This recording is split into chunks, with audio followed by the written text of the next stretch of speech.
T ನರಸೀಪುರದಲ್ಲಿ ಜಾನುವಾರು ಆರೋಗ್ಯ ತಪಾಸಣೆ ಮತ್ತು ಉಚಿತ ಔಷಧಿ ವಿತರಣೆ ಕಾರ್ಯಕ್ರಮ ನಡೆಯಿತು. ಕರ್ನಾಟಕ ರಾಜ್ಯ ಒಕ್ಕಲಿಗರ ವೇದಿಕೆ, ರೈತ ಸಂಘ, ಪಶುಪಾಲನಾ ಮತ್ತು ಪಶು ವೈದ್ಯ ಇಲಾಖೆ ಸಂಯುಕ್ತಾಶ್ರಯದಲ್ಲಿ ನಡೆದ ಕಾರ್ಯಕ್ರಮಕ್ಕೆ ರೈತ ಮುಖಂಡ ಬನ್ನೂರು ನಾರಾಯಣ್ ಚಾಲನೆ ನೀಡಿದರು.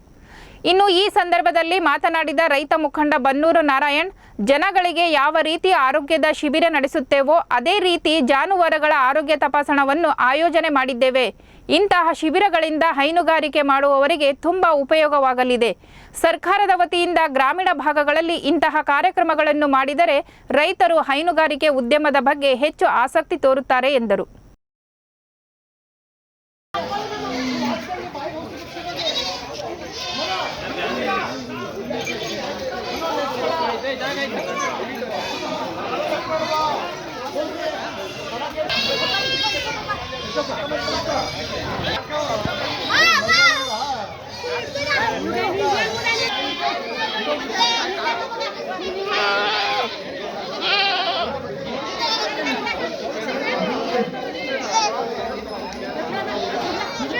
ನಾನು ಯಮುನಾ ಕರ್ನಾಟಕ ರಾಜ್ಯ ಒಕ್ಕಲಿಗರ ವಿಕಾಸ ವೇದಿಕೆಯ ರಾಜ್ಯಾಧ್ಯಕ್ಷೆಯಾಗಿ ಕಾರ್ಯನಿರ್ವಹಿಸುತ್ತಿದ್ದೀನಿ.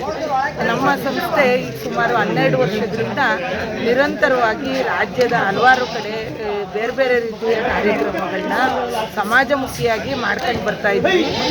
ಅದರ ಅಂಗವಾಗಿ ಇವತ್ತು ನಾವು ಟಿ ನರಸೀಪುರ ತಾಲೂಕು ಬನ್ನೂರು ಹೋಬಳಿ ಮೇಗಲಕೊಪ್ಪಲು ಗ್ರಾಮದಲ್ಲಿ ಪಶುಗಳಿಗೆ, ಪ್ರಾಣಿಗಳಿಗೆ, ಹಸುಗಳು ಮತ್ತು ಮೇಕೆ, ಕುರಿ ಈ ಥರ ಎಲ್ಲ ಪ್ರಾಣಿಗಳಿಗೂ ಆರೋಗ್ಯ ತಪಾಸಣೆ ಮತ್ತು ಔಷಧಿ ವಿತರಣೆ ಕಾರ್ಯಕ್ರಮವನ್ನು ಹಮ್ಮಿಕೊಂಡಿದ್ವಿ.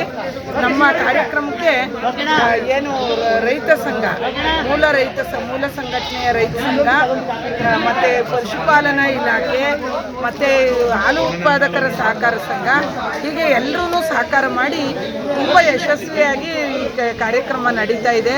ನನಗಂತೂ ತುಂಬ ಸಂತೋಷ ಆಗಿದೆ. ರೈತರ ಇನ್ನೊಂದು ಅಂಗ ಇದೆಲ್ಲ ಬೇರೆ ಬೇರೆ ರೀತಿಯ ಉತ್ಪಾದನೆಗಳು ಮಾಡ್ಕೊಂಡು ಜೀವನ ಮಾಡೋವಂಥದ್ದು.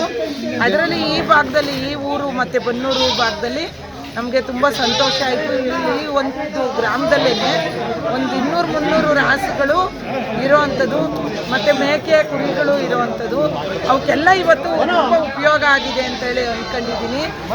ಆ ಥರದ್ದು ಮೆಡಿಸಿನ್ಗಳು ಕೂಡ ನಾವು ತಂದಿದ್ವಿ. ನಮ್ಮ ಸಂಸ್ಥೆಯಿಂದನೂ ನಾವು ಒಂದು 12,000 ರೂಪಾಯಿ ಮೆಡಿಸಿನ್ ತಂದಿದ್ವಿ ಮತ್ತು ಬೇರೆ ಬೇರೆ ಕಂಪ್ನಿಯವರು ಕೂಡ ಮೆಡಿಸಿನ್ಗಳು ಕೊಟ್ಟಿದ್ರು. ಈ ಥರದ್ದು ನಮ್ಮ ಈ ಭಾಗದಲ್ಲಿ ಅಥವಾ ಬೇರೆ ಬೇರೆ ಭಾಗದಲ್ಲಿ ಯಾರಾದರೂ ಮೆಡಿಕಲ್ ಕ್ಯಾಂಪ್ಗಳನ್ನ ರಾಸುಗಳಿಗೆ ಮಾಡಿಸುವಂಥವ್ರು ಇದ್ದರೆ, ಆಸಕ್ತರಿದ್ದರೆ ನಾವು ಕರ್ನಾಟಕ ರಾಜ್ಯ ಒಕ್ಕಲಿಗರ ವಿಕಾಸ ವೇದಿಕೆನ ಸಂಪರ್ಕ ಮಾಡಿ ಅಂತೇಳಿ ನಾನು ಇದರಲ್ಲಿ ಈ ಮೂಲಕ ಮನವಿ ಮಾಡ್ತಾ ಇದ್ದೀನಿ.